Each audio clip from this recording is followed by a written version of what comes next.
This is Outnumbered. I'm Harris Faulkner. Here today, Melissa Francis, national security analyst and newly minted Fox News contributor, Morgan Ortagus. Oh, I love that. You gave her a little high five. Democrat strategist on the other side of that high five, Fox News contributor as well, Leslie Marshall. And in the center seat, co-host of Fox and Friends, Fox News radio host as well, Brian Kilmeade. And an author. And, well, you may not be newly minted, but, you know. But he's minty nonetheless. Thank you very much. Minty and fresh. Minty I love fresh, it. like Scope. Yes. Fantastic. Goodness gracious. Let's hit the news. Yeah, let's do it. The president, speaking to reporters before leaving the White House just a short time ago, he's still calling on Democrats to come to the table and make a deal to reopen the government, even though close allies of the president have urged him to declare a national emergency to build the border wall. Watch. I'm not looking to call a national emergency. This is so simple, you shouldn't have to. We should get on with our lives. The Democrats are stopping us, and they're stopping a lot of great people from getting paid. All they have to do is say, we want border security. That automatically means a wall or a barrier. Republican Senator Lindsey Graham suggesting Democrats are being hypocritical on the issue of a border wall. Every Democrat that I've worked with for about 10 years now has agreed to funding for barriers/walls on Obama's watch, on Bush's watch, and all of a sudden it's a bad thing on Trump's watch. It really does perplex me how you expect this to end when you tell the President of the United States you can't get you get $1 for a wall, when in the past Democrats have appropriated billions for the wall. What is he supposed to do? Just give in? He's not going to give in. Democrat Senator Tim Kaine doubled down on opposition to funding a border wall, but claiming that Democrats are ready and willing to fund border security. What we don't want to do is waste taxpayer money on a vanity project that's ineffective, that the president said Mexico would pay for. Yeah. But spending massive amounts on border security to keep us safe, Dems do it over and over again, and it's been Republicans that have been blocking it. All right, look up at your screen right now at these numbers. A new ABC Washington Post poll shows while a majority of Americans do not approve of building a border wall, the numbers are moving now in the president's favor. 42% of Americans supporting a border wall, up from 34% a year ago. Brian Kilmeade, why do you think that is? Why is the needle moving toward the president? Well, a couple of things, Harrison. Thanks, everybody, for having me on. I think a couple of things. Is the word wall, fence, barrier, slats. So I think if you say wall, 2,000 miles, solid brick, that's not going to work. But I think the question has got to be, do you support a barrier, various barriers throughout the southern border? Would it be even higher? Number one, I think the president's done a pretty good job illustrating the problem. Number two, the world is happening. Caravans are real. The officer being slain by illegal immigrant is real. The drug numbers, amount of people dying every day is real. These are real news stories that all play into the southern border. So he doesn't have to come up with things. You know, Melissa, I want to hit with you for just a second before we continue going around the couch. Some of the journalism that was happening over the weekend. So I invite everybody to look at NPR as they were interviewing Border Patrol agents, and some of them saying, as Brian has suggested, that there is part of the equation that includes a barrier. That's a word that we keep hearing. Yeah. You've been hitting the semantics of the conversation. Where do you think they are now?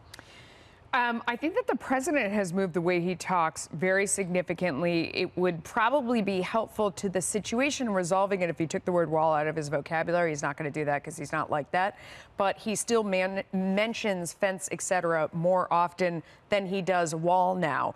I think that people in general understand that it is a combination of things. I mean, don't we all get that? That there are slats, there's fences, you need security, you need drones, you need more people down on the border, that if you have slats in one spot, the people know, Border Patrol knows where to go, and, you know, it may drive people around the fence, and so then you can put Border Patrol at that side. Right. I mean, there's a whole host of things, if you're logical about it, that we need, and I think Americans get that. But when you say wall, it brings it back to a political fight. Well, and it is that political talking point that both sides are using now, both Democrats sides. And Republicans. Here is Senator Chris Coons, a Democrat from Maryland, on the border. I personally don't think that a border wall is in and of itself immoral. It would be great if we could reach a resolution to our country's broken immigration system and find a path forward we all agree on to invest in border security, in new technologies and approaches that would actually make us safer. Well, it was interesting because that actually aired yesterday before you said what you said, but he kind of said what you said too. So there seems to be, Leslie, some room for agreement here. Can they get there? I don't think so. Not right now. I mean, at some point, they're going to have to see. At some point, they're going to be affected by the polls. And even though you said there are more people supporting it, still a majority of people don't want the wall. They're blaming the president. They're blaming the GOP and not Democrats. But Democrats have to be careful, too, because the tide can change. What Senator Coons said, I agree with 100%. I don't think it's immoral. I don't think it is effective. To your point about comprehensive, in Pennsylvania, we had a plane that came in with a drug shipment. We found a tunnel in California that goes from the United States to Mexico. These are not addressed with drones. These are not addressed with a wall. And to your point about the semantics, it's not just the semantics, although that certainly comes into play. Sure. It is whether there is an entire border wall, an entire wall for the entire border versus Who do you think that would be possible, though? and fences and I don't think being anyone- repaired Let me now just and some jump being in reinforced with in other the areas. video that we saw, because you didn't even have to see where the president went. You could just see other video that was B-roll and some of the coverage of the Rio Grande. Oh, look, they're putting up a map for me. Thank you, guys. Of the Rio Grande area where he went. In McAllen, Texas. You can't put a wall up there. I mean, nobody has thought that that were ever going to be the case.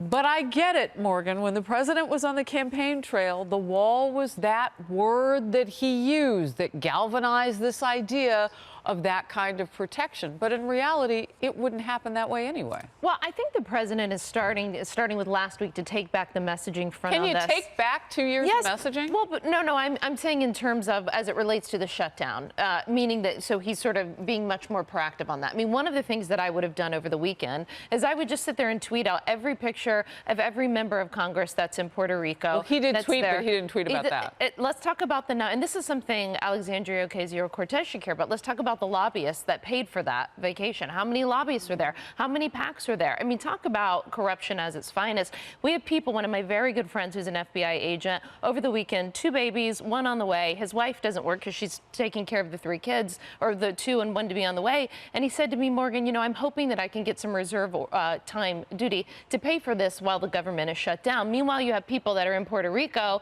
on the beach having cocktails. And so that's where I think, but this is where I have a problem with this, because estimates, the S&P global ratings are saying that if this goes on for another 2 weeks, that we're going to lose $6 billion in the economy. That's more than the wall. So you're saying they could have just cut the check for 5.7. Can I just slide this in? And I want to get your thoughts on this, and you too, Brian. So you've got this trip down to Puerto Rico. Not too long ago, we were talking about a situation that was so dire for them. Is this an economic decision among Democrats to go and help out? I'm really curious because I know what the need is on the ground still in Puerto Rico, and maybe something like this pops up.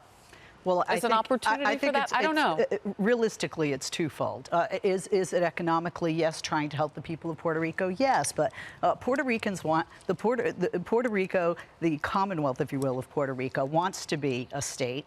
Obviously, these people can vote. They vote more so Democratic, and the Democrats are looking to reinforce that sector. All right, let me scoot in here. I know I said your name, but we'll have to wait till next topic. It'll be worth it. I'll stick around. Oh, you'll stay? I'm Oh, going to look, stay. he's going to stay. All I've right. just decided. President Trump is hitting back at 2 big reports over the weekend that he pushed to conceal the contents of his communications with Russian President Vladimir Putin on one page. Flip the page.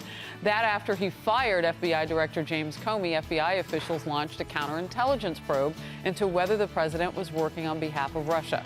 Now the president is going after what he calls, quote, corrupt former FBI officials. Details and analysis, debate ahead. I think it's a disgrace that you even asked that question, because it's a whole big fat hoax.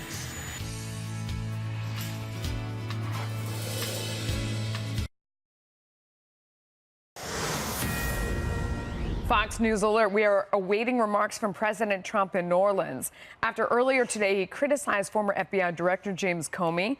This coming amid fallout over a New York Times report that FBI officials launched a counterintelligence probe after Comey's firing into whether the president was being influenced by Russia. The president today slamming the report. I never worked for Russia, and you know that answer better than anybody. I never worked for Russia. Not only did I never work for Russia, I think it's a disgrace that you even asked that question, because it's a whole big fat hoax. But Democratic Senator Elizabeth Warren says the report is raising big questions. I've been waiting for a long time for Mueller to kind of move forward. I think we're seeing these independent actions, even independent of Mueller, which is the lead up and some of the rationale about why this investigation started and why so many Americans like myself have been concerned for so long. That looks like Mark Warner to me. Yeah. But anyway, Chief White House correspondent John Roberts is live with the latest. John. Elizabeth Warren, Mark Warner, politicians under the category of W. I mean, you know, the president, when he was on with Judge Jeanine, 9 o'clock on Saturday night here on the Fox News channel, said it was ludicrous, the allegation that he was involved with Russia somehow and that there should be an FBI investigation of it. But he did not definitively say no, which led to his critics, like Mark Warner and others, saying, well, listen, the president had the opportunity to say no, and he didn't. So you saw the president in the South Lawn as it was on his way out to the helicopter today, issuing that flat-out denial, and at the same time pointing to the people who were leading the investigation at the time he fired James Comey, which sparked this discussion. Listen here. The people that started that investigation are McCabe, who's a proven liar and was fired from the FBI, are Lisa Page, who was forced to leave the FBI, and her lover, Peter Strzok, who we got their text messages, and what they said in those text messages was shocking when you talk about bias, and also Comey. Well, some Democrats, including Mark Warner of Virginia, say the discussion among FBI leaders as to whether the president was acting on behalf of Russia when he fired James Comey increases the importance of the Mueller investigation being allowed to continue. Former New Jersey Governor Chris Christie says the whole thing plays in the president's favor. Listen here. It backs up his narrative. His narrative is that FBI agents were acting in a rogue manner, overstepping the normal course of business because they had something against him. And that story is an extraordinary story, that they would open a counterintelligence investigation against a president of the United States. And I think it backs up some of the narrative the president has talked about. The president also dismissed a Washington Post article over the weekend that said that he kept translators' notes from his July 2017 meeting in Hamburg, Germany with Vladimir Putin, suggesting that there was some reason why he was keeping those notes from his aides. The president talked about that today, saying, no big deal. I have these one-on-one meetings all the time. And by the way, it wasn't just the president and Vladimir Putin with their translators. Rex Tillerson was there as well. So, Melissa, somebody else knows what went on in that room. John Roberts, thank you for all of that. Now, we're gonna get to that bit with the translator in the Washington Post in a second, but Brian, I want to start with what was in the New York Times. And I think the takeaway point from this for me seems to be that it means that this investigation was begun as a counterintelligence investigation as opposed to a criminal probe. But it's not where it ended up. And they counterintelligence, but that's also open-ended and can just sort of go on endlessly and gives them all kinds of powers. So the way they describe it is a sense of panic within the FBI because they noticed that the RNC platform was changed. They noticed the president has called for Russia to take hey, Russia, if you're listening to me, get those 30,000 emails that Hillary Clinton mysteriously lost. And then the Lester Holt interview happens in which he says, yeah, I won this whole thing with Russia is a big hoax. What they don't bring up is the second half of the Lester Holt interview when he says the answer to that question. He doesn't just talk about that's why I fired James Comey. He said to end the investigation, he says it might even lengthen out the investigation, but I have to do the right thing for the American people. You would think if the FBI was trying to do such a comprehensive look at what the president might be up to, they might have played the soundbite all the way out. And the lastly was on the 5th paragraph. It said, no evidence has emerged publicly that Mr. Trump was secretly in contact with or took direction from the Russian government officials. So I look at this thing was like a best of all the things you suspect, which is the worst of Donald Trump, rather than something new. I mean, you're a surveillance, counterintelligence, security expert. How did it read to you? Well, I think what we've seen clearly here is that during the Obama administration, you had a sitting presidency that was spying on an opposition campaign. Now, why did they do that? They said publicly that it's been through Carter Page, or they swore in the FISA documents 4 times that they believe this Steele dossier. But I think what we're seeing here, and Andrew McCarthy of Fox News pointed this out, is that the FBI and this investigation is basically finally admitting that Trump had been their target all along. And that's what you're seeing here. For me, I never totally understood, other than the obvious policy differences that the president had with President Trump had with President Obama at the time. What we've never been answered is why the FBI, why they were so obsessed with looking specifically into President Trump, assuming that there was a connection. So that's something that's never been released. I don't know if it will be in this Mueller investigation or not, but it was clear that all of these disgraced FBI officials that have resigned or have quit since this began had an agenda from day one to investigate the president, and we're still looking for why. But Leslie, wouldn't Democrats say with good reason? I mean, maybe if they were looking right at the president from day one, is that the smoking gun, if you look at it from the other side, that they were suspicious of him, so they looked into him? Look, we knew, and they knew, and they were looking into, as Mueller has been tasked with, the interference by the Russians with our election and our process and, the American process, our democracy. And I think that there was a legitimate concern upon the FBI. I don't think it was just, political partisanship and hatred for this incoming president. I think when they looked at it, they said, is this going to interfere with the inquiry that we have into how much Russia did or may continue to do in the future? And I think that they were looking truly to connect those dots. Harris? All right. I'm actually going to tie this into the next topic.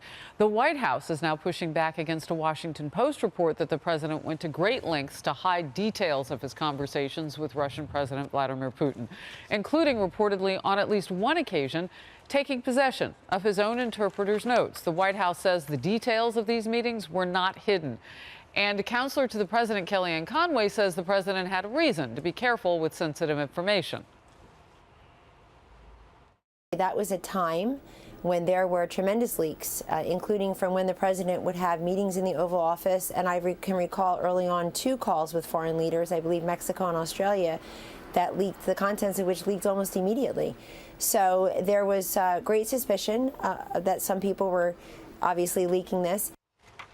Democrats are now saying they may call the president's interpreter to testify before Congress. House Intelligence Committee Chairman Adam Schiff tweeted this: last year, we sought to obtain the interpreter's notes or testimony from the private meeting between Trump and Putin. Republicans on our committee voted us down. Will they join us now? Shouldn't we find out whether our president is really putting America first? Brian, do we have any doubt that these translator notes might have gone from the president, that he may have actually taken them away? Well, we haven't heard the president's explanation. When I asked Kellyanne Conway, she hasn't talked to the president about that this morning on Fox and Friends. But a couple of things. I think we're going down a very tough road for the future. If you have to get the notes of the interpreter and interview the interpreters of all these world leaders, they're there to interpret, not to analyze. All of a sudden, you're going to put them on the national stage to tell everybody what they believe what the president meant when he was talking to President Xi, President Modi, or Vladimir Putin. I think it's terrible. Also, there's a little bit of a pattern here. What is this? What is the same thing we have in common with President Xi, Kim Jong-un, Modi, and of course President Vladimir Putin? The president likes to do things one-on-one. He always has. They all met behind closed doors. There hasn't been a problem. The problem is with Vladimir Putin if you want to identify a pattern. Okay. And I ask about those notes because Republican Senator Ron Johnson of Wisconsin was defending the president, Morgan, saying that, and I believe he was referring to the grabbing of those translator notes, saying that the president was really trying to prevent leaks that were rife in his administration. That wouldn't surprise me at all, considering, as Kellyanne Conway said this morning, what we had at the time. Listen, if this person becomes before Congress, this translator, no world leader, whether it's President Trump or whomever comes after him, is going to feel confident having a private conversation with an American president. I mean, you might as well put everything on the television cameras because those conversations have to be confidential. What is different here, as the Washington Post pointed out, is there appears to be about 5 different meetings with President Putin that there is no official record America for. Now, typically, those would not only be, well, those type of notes would not only be top secret, they would be classified at multiple levels. What's really problematic is that people within the intelligence community or somewhere within the White House keep feeling compelled to leak these notes. So I think that we need to understand, why there aren't classified notes on this. And I'm sure the president, his secretary of state, his national security advisor are getting debriefed after these. Bottom line, does it warrant an investigation? I don't think it warrants an investigation. I think the president can and his advisors can easily explain this to us. But, you can't, if you can't have a private conversation with the president of the United States, no matter who it is, Trump or anyone else, the next Democrat, then no president, no world leader is going to meet with them. So, Leslie, early on in the administration, when we talk about leaking from the White House, remember those phone calls that the president was having with leaders that were leaking too? It wasn't just things that translator notes and all of that. We didn't have that drill down on the detail. But Democrats are looking for what here? Democrats are looking for answers, but I have to say, I think they're doing the wrong thing with this, because I don't think that the investigation is going to yield anything. You don't think it warrants an investigation? I think it's political theater, which Democrats have been very critical of Republicans when they were in power in the House for doing investigation after investigation. I don't feel that's what the people who elected so many Democrats to come into the House to take power want. I don't think it's going to yield anything, but I do think I don't agree with you, Morgan. I think it's problematic when you have 5 meetings over a 2-year period and we have nothing, especially with Vladimir Putin, because of the Russian meddling and the ongoing investigation by Robert Mueller. When Brian says, because I want you guys to talk this out together, because it almost sounds like you're saying similar things. When you say there's a trend and it's with Russia, you're right. World leaders, too.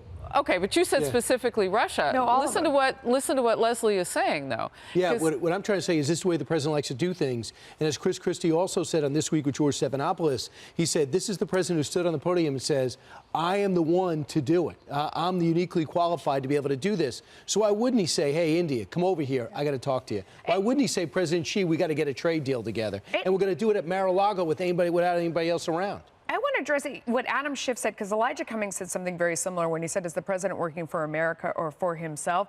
I would just quote some of Fortune's statistics, because I don't think people realize how much money the president has lost by virtue of being in office, by his brand being politicized.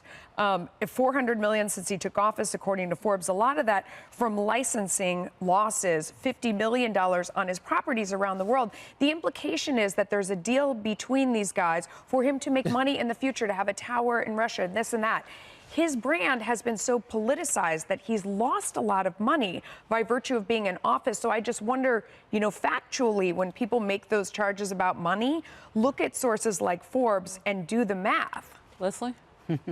Well, I've seen reports that he's lost money. I've seen reports that he's made money. I would trust Forbes. I would think, quite frankly, anybody in the presidency is going to lose money. And isn't that how it's designed? But they should. They should, because they should. Right. They should be making money clause. Personally. They should be focused on running the country. But I don't think how much money he's made, still comes back to this issue. What's the implication? When they're saying he's making deals behind the scenes with Russia, it's generally about that he's trying to make money. He's trying to have the tower. And the point is that by virtue of being president, he's lost money. All right. I'll be very quick. I just say, if we're going to open up the can of worms to looking at presidential meetings, I'd like to know what the Obama administration was doing to work against Israel at that last vote at the UN. I'd like to know what the Obama administration was saying to the Iranians. If we're going to start opening up presidential meetings because we disagree with policy, then there's a whole lot as it relates to Iran and Israel that the Obama administration needs to be held accountable for. All right.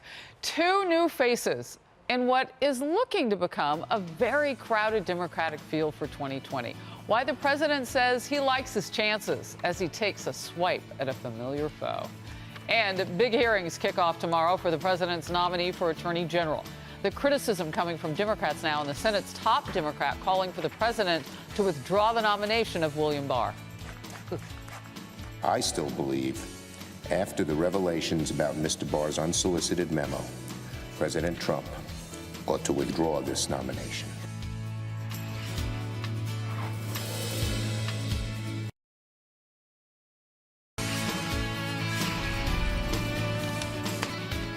So we are getting a sneak peek at the testimony of President Trump's nominee for Attorney General ahead of William Barr's hearings in Congress tomorrow.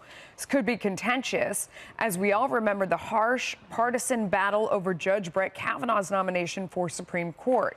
Democrats are expected to press William Barr over his past criticism of the Mueller probe. Here's top Democrat Dick Durbin, who sits on the Judiciary Committee. Well, I'm worried about it. I mean, clearly he's a good lawyer, no question. But when it comes to this delicate political situation, the power of the presidency, whether this investigation is warranted, Bill Barr had better give us some ironclad, rock-bottom assurances in terms of his independence and his willingness to step back and let Mueller finish his job. New Judiciary Committee Chairman, Republican Lindsey Graham, believes Democrats' fears over Barr are overblown and says Barr has told him that he has a high regard for Mueller. I'm going to ask him, do you see any reason to fire Mr. Mueller based on what you know now for cause? Do you trust Mr. Mueller to be fair to the president and the country? Will you make sure he can finish his job? If you get the report, will you be as transparent as possible? I've asked him those questions, and I'm very comfortable with his answers. In the meantime, William Barr releasing excerpts of his testimony on the issue of the special counsel. Barr writes, quote, "I believe it is in the best interest of everyone, the president, Congress, and most importantly, the American people, that this matter be resolved by allowing the special counsel to complete his work. If confirmed, I will not permit partisan politics, personal interests, or any other improper consideration to interfere with this or any other investigation." Leslie, is that satisfying? No. I mean, I would expect him to say that. He wants to get confirmed, and he will be confirmed, by the way. I mean, obviously, the president's not going to pull him. He's not going to go, oh, I stepped down. But there is a concern among Democrats, and I think there's a concern maybe among people who are independents or Republicans as well, that he was biased. 19 pages that he sent to the Department of Justice in June, in which he said... Well, lawyers write a lot. Well, that's true. Okay, I'll give you that. But fatally misconceived, it just seems like too much bias, and that's a concern. That would be a concern for me, and not even from a partisan level. But like I said, it doesn't matter. The numbers aren't there. Republicans have a majority in the Senate, and he's going to be confirmed. So Andy McCarthy and a couple others have made the point about that fatally, what was it? Sorry, misconstrued, saying that that was about a portion of what they're looking at, the idea that it can't be obstruction when he's carrying out the duties that are his as president, but that was only a portion of the probe, and overall, he feels like, as he said now, it should go forward. William Barr will be probably the most valuable player, the most competent, experienced player in the administration entirely. To get him and want him to do this again, they're extremely lucky. He's going to staff with all very competent people that know how Washington works, a little bit more traditional. I don't think if he recuses himself, I think it'll be a folly. But you're allowed to write commentary and give an opinion. When you're in the private sector, he was.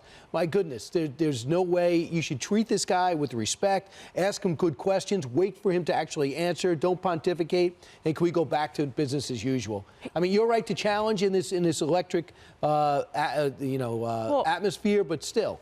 But not even, I don't know if you'd see it as a challenge. I mean, I spoke with Robert Ray on my show last week, and of course he took over for Ken Starr at the end of the Clinton investigations. And so what he said was that there is a responsibility to ask him the questions about the Mueller investigation. And a good attorney would see that and put it in a statement. So what have we seen today? I mean, an attorney who kind of assumed it and was ready for that question. But Ray told me, no, it's imperative that we find out and get him on the record. He said that's what all good attorneys do. You say they write a lot, Morgan. But in this instance, part of what they should be writing, because of the recent criticisms of even the interim person, Matthew Whitaker, part of what they should be writing is the answers to some of those questions that Ray said that both Republicans and Democrats should ask. Listen, tomorrow should be a should be a snooze fest. Barr is totally qualified. Yes. I mean, he's completely qualified. I think that you'll see the 2020 candidates who are on the Judiciary Committee, Senator Harris, Senator Booker, potentially, they can't just let the guy through. They're going to have to make waves. But I don't predict that this is going to be anything like Kavanaugh. I mean, what's the alternative? The alternative is to have the acting attorney general, who Democrats have said is totally unqualified to continue to run the agency when they know that the Mueller report is coming down in the next few months. So the best thing for everybody, Republicans, Democrats, and the American public, is to have someone incredibly experienced like Barr at the table. Anything that you see tomorrow is pure posturing for 2020, does not relate to his achievements at all. You know, Leslie, real quickly, how much difference does it make for Democrats to know that their predecessors, well, some of them may have still been around, but at the time their predecessors, when Barr was confirmed unanimously, thought on both sides of the aisle he was ready and the right person for the job? I think there are a lot of Democrats that still feel that way, but they do have these concerns. And like you said, he has to just speak on the record. Yeah, they will. But remember, they also have a responsibility, seriously. I mean, left and right. You have a responsibility when you're a minority leader in the Senate or majority leader in the Senate or minority majority leader in the House to ask the questions. That's what is expected by your constituency and by your party. But Senator Schumer said he should just be withdrawn. I mean, that's political. That's the political rhetoric. Right. I mean, he knows it's not going to happen. Excuse me? Don't you expect more from a leader than that? No, I think that's part of what he's doing, is leading the charge for his party and what his constituents want to hear. And I think that it's fair, because they're saying, look, we have problems with your wording and your criticism of Mueller and this investigation, and now you're going to head up the DOJ, and the questions have to be asked, and his opening statement speaks to what we're going to hear later. More Democrats throwing their hats in the ring for 2020, with some fresh faces entering the fray, while President Trump slams the Dems' highest profile potential rival. Whether the expected large field of primary candidates will help or hurt the party, and who might stand the best chance against President Trump, we'll debate next.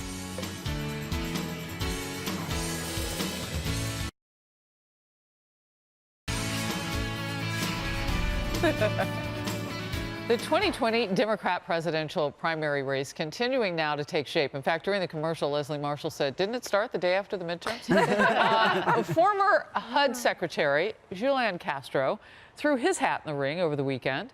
Congresswoman Tulsi Gabbard of Hawaii says she will run, with a formal announcement coming this week.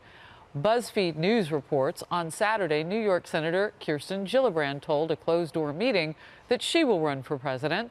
Senator Elizabeth Warren made her first visit to New Hampshire, making her debut in Iowa as a likely candidate the week before.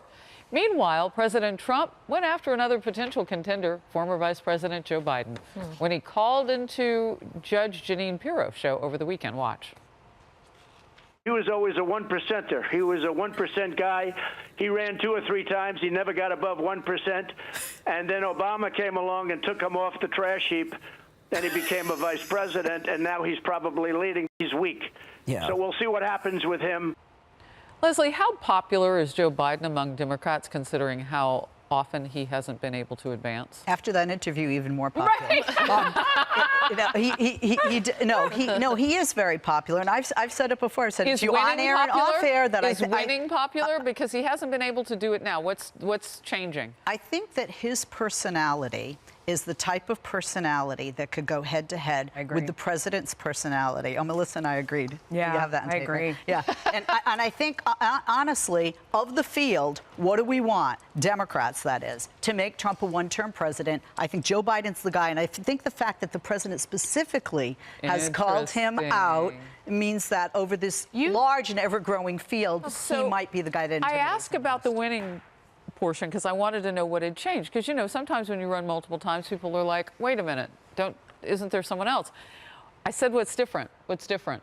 Donald Trump. Yeah, Donald Trump is different. I do think he has the right personality to go head-to-head with the president. I think the things that have handicapped him in the past are the gaffes, but now we're in a totally different kind of time where gaffes don't hurt you as much as not being able to fight.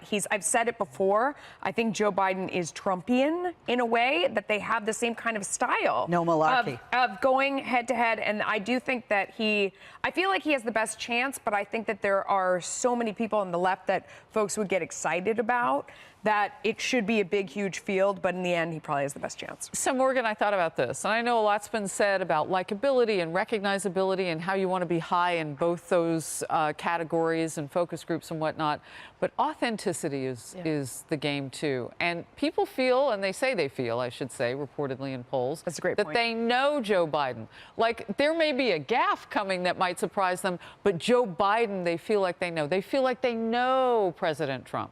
I'm going to go out on a limb here. I don't think that there's any way that Joe Biden is the Democrat nominee. It doesn't mean that I don't think he's qualified. He certainly is qualified. He's very likable. I like him personally. I just don't think this is where the energy of the Democrat Party is at all. Let's just wait and see once he announces what Bernie Sanders and the Bernie Bros do to him, what Elizabeth Warren does to him. I mean, Trump's not even going to get to go near him because I think Warren and Sanders are going to go after him and anyone else who's a centrist Democrat. Guess who else agrees with you? President Obama. This is going to be a second chance to endorse him, and he's going to pass. You heard what he said in Hawaii. They need fresh blood. He wrote in his book to Joe Biden that it really hurt him kind of when President Obama said you can't beat Hillary Clinton. And now he knows something about Joe Biden that nobody else knows. Well, they're friends, but then maybe he knows he can't handle the job. He picked him as his vice president. I would think he'd know a lot more about him and his management style. I don't think new blood doesn't necessarily mean Joe don't run. It could also be a slam to Chuck Schumer and Nancy Pelosi and others that have just been around a long time. He seems like he's going to support Beto, and Oprah looks like he's real supporting quickly Beto. before we move on, though, Tulsi Gabbard, some of the others who've gotten in, Castro, your very quick impressive. thoughts. She's got a military background. She likes to go and see places up close and personal. She certainly has a mind of her own. Take her own party. She takes on her own party pretty regularly. LGBTQ background, bad words about that whole community, and certainly a very negative reaction left and right regarding Syria. I think she has a lot of problems, and we were talking about, what did I say to you guys? I don't know what party she's part of. If you listen to her, it's very confusing sometimes, and I think that will be confusing for voters as well. All right, this is not confusing. We're going to move on. New reaction now from the Pentagon after officials were reportedly shocked at requests from the White House late last year, providing options for a strike on Iran. But one former top senator says the U.S. should always be prepared. Watch it. I think what John Bolton did in asking for military options for the president, who always will make the decision in the end, was rational.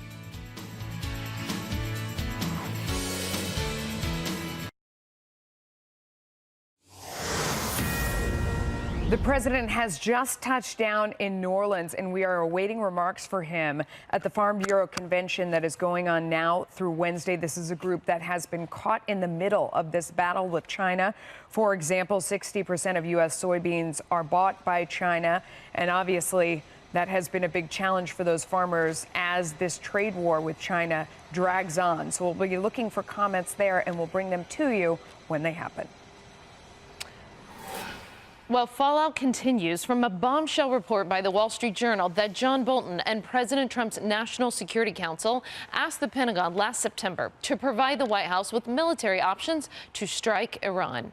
The request reportedly came after Iranian-backed militants last year fired multiple mortars into Baghdad's diplomatic quarter, which is home to the U.S. Embassy. The National Security Team conducted a series of meetings to discuss a forceful U.S. response, which left some in the Pentagon reportedly, quote, shocked and dismayed. But former Senator Joe Biden says the National Security Council's actions make sense. Listen here. Think about it. Iranian-backed militias, extremists, fired mortars in the vicinity of our embassy in Baghdad and our consulate in Basra, Iraq. It was a hostile act. And if you let a country like Iran get away with it, they'll do it again. So I think what John Bolton did in asking for military options for the president, who always will make the decision in the end, was rational.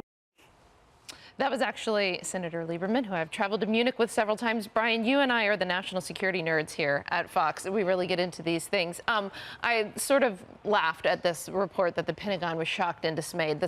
I don't think that's possible. I think this is another frivolous leak. Part of the job of the National Security Advisor is to prevent a variety of options to the president, and the Iranian small boats were harassing and intimidating our ships in the Persian Gulf. Full stop. And the president said, hey, why are we letting this happen? Shouldn't we send a message message and blow them out of the water. And General Mattis, Secretary of Defense Mattis at the time, was blown away. No, you don't want to do that. Well, why?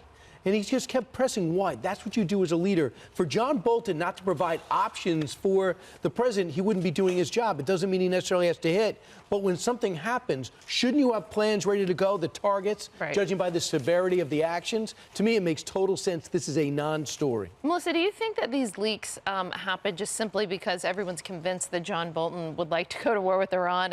And quite frankly, the president has changed his strategy quite significantly from the Obama administration as it relates to Iran. I think one of the problems is, and on a larger level, that the president upsets the order of things everywhere he goes. And that is what made him so popular with the people who love him. And that is what makes him scary to the people who don't love him.